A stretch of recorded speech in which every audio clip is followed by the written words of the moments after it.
MB Music presents। ए भैया, एक corona महामारी में एक जना बॉम्बे शहर से पैदल चल के जब 16 दिन के बाद अपना घरे अइले तो उनका के देख के उनका घर वाले उनके साथ का व्यवहार करताने, कैसे आई ये गीत के माध्यम से सुनी। काल चक्र ऐसन सबके, काल चक्र ऐसन सबके चढ़ल कपारे डोलत बा। बड़का भैया शहर से अइलन केहू नइखे बोलत बा। बड़का भैया शहर से अइलन केहू नाही बोलत बा। काल चक्र ऐसन सबके, हो काल चक्र ऐसन सबके चढ़ल कपारे डोलत बा। बड़का भैया शहर से अइलन केहू नइखे बोलत बा। बड़का भैया शहर से अइलन केहू नाही बोलत बा।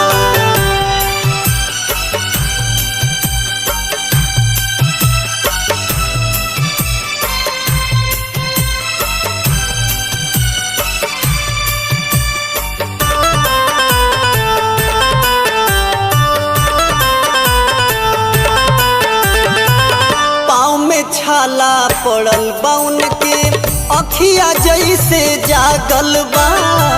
बॉम्बे से पैदल अइले में 16 दिनवा लागल बा।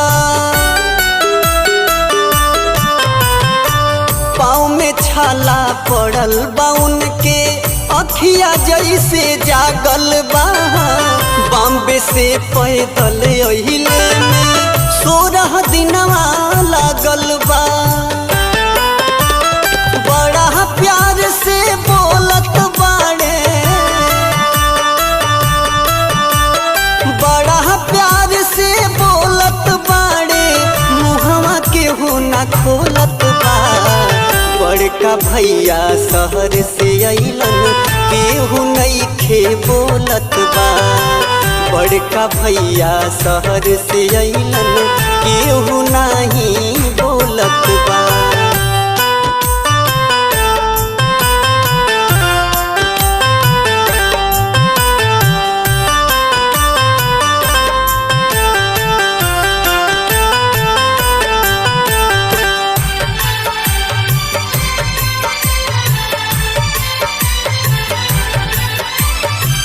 बड़की भौजी मुँह तोप के बबुआ के समझावेली, अब बहिन पजरे मत जइहे ते ओके आँख देखावेली।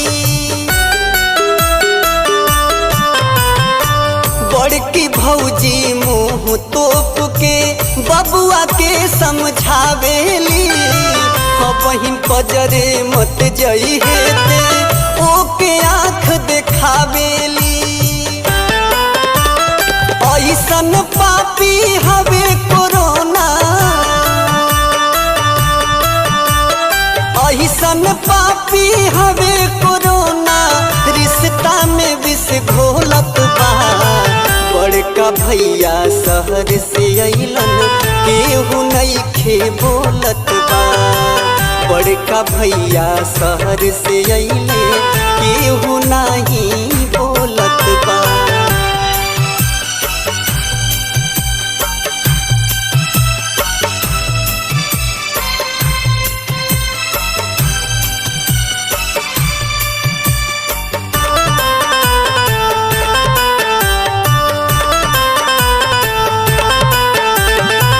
टिबुले वाली मड़ई में अब भैया के चरपाई बा।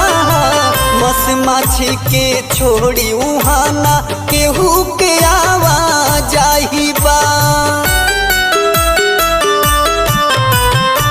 टिबुले वाली मड़ई में अब भैया के चरपाई बा।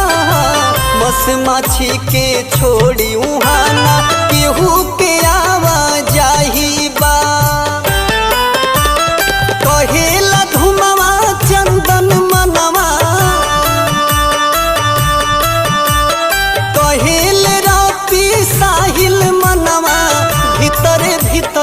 खौलत बा।